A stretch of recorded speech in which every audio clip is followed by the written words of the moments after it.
bahay ni Ninang ma. Ito yung bahay ni Ninang. Black 14. mga appointments na lalo na 7. Hindi nakipicture na ka na. ang buwan kasi sumasakit na ang ngipin ng mga bata. Kaya lang hindi sila pwedeng umabsent sa mga exams. Natapat pa kasi yung sumakit ang ngipin nila nung mag-e-exams naman. Nakapagpa-check naman kami dito kay Doc, kaya lang ayoko lang pabunutan ng ngipin habang may pasok kasi hindi naman sila makakapagpahinga.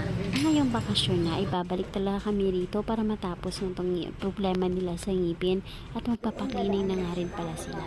Wala na nga pala kaming appointment dito kay Doc ngayong araw. Talagang nag-walk-in na lang kami, sinadyan lang namin at maghihintay na lang kami na matapos yung mga naka-appointment.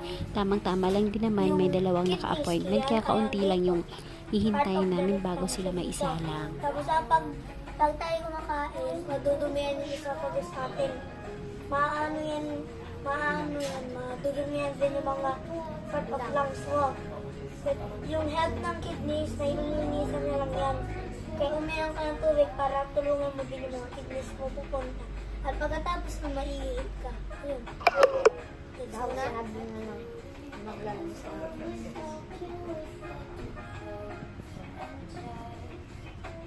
hindi ako. At habang naghihintay nga kami sa turn nila, iyon ang pinag-uusapan nila. Naku, talaga itong mga batang to, kung ano naiisip. Pero sabi naman nila kasi pinag-aralan daw nila yun sa science. Pero mas okay na ganito, nag-uusap sila habang naghihintay kami kaysa naman paikot-ikot sila dito sa loob ng dental.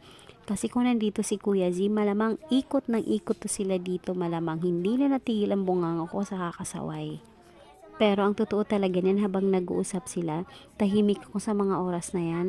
Kasi iniisip ko kung magkano yung gagastusin ko rito. Dalawa sila, may dalawang extraction, tapos may cleaning pa. My gosh.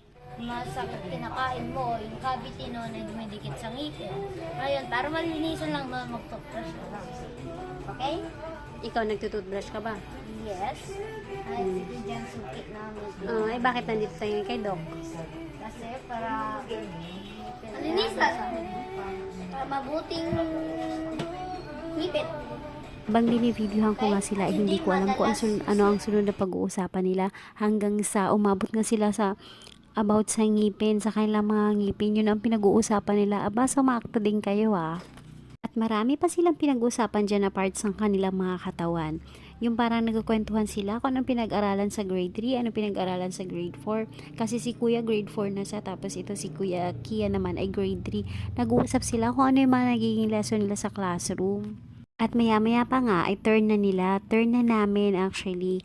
Ang pinauna ko dito ay si Kuya Kian kasi meron pa siyang extraction, may dalawang ngipin pa siyang sira na kailangan tanggalin para hindi na lumala at hindi na mahawaan yung ibang ngipin niya. Yung mga nasira niyang ngipin ay mga temporary pa lang naman yun, hindi pa naman yun yung permanent. Kaya pinapabunot ko kaagad para hindi na mahawaan yung iba kasi meron na kaya siya mga permanent. Lalo yun sa mga permanent molar niya, hindi na pwedeng masira yun. Inaalagaan ko talaga kasi naranasan ko kung paano sumakit yung ngipin at talagang napakahirap. Kaya hanggat maaari ayoko sana na maranasan nila yun. Kaya yung ngipin nila pinapalinis ko talaga sa dentista. Ang sumunod naman ay si Kuya Gian na ito naman sa kanya ay meron lang kailangan isilan para hindi na mabutas, hindi na lumala yung butas. So, mabilis nga lang yung pangyayari, natanggal na kaagad yung ngipin niya at nalinis naman yung kay Kuya Kian. At ngayon ay tapos na, pauwi na kami. Salamat sa panunood, bukas ulit!